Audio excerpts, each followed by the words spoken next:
ঝি না না তি না ধা। তারপরে ইয়ে বলো, তাহলে এক মাত্রায় তালি হলো আর চার মাত্রা খালি হলো, ঠিক আছে?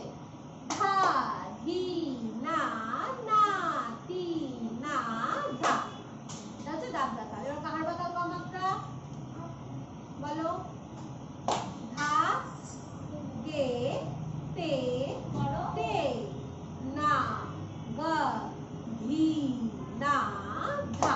আবার বলো, ধা গে তে তে না গা ধি না ধা। এটা কিন্তু এক মাত্রায় তালি আর পাঁচ মাত্রায় তালি, ঠিক আছে? 1 2 3 4 5 6 7 8 1। এই যে লাস্টে যে তালিটা করছে সেটা কিসের তালি? সেটা হচ্ছে সময়ের তালি। ওরে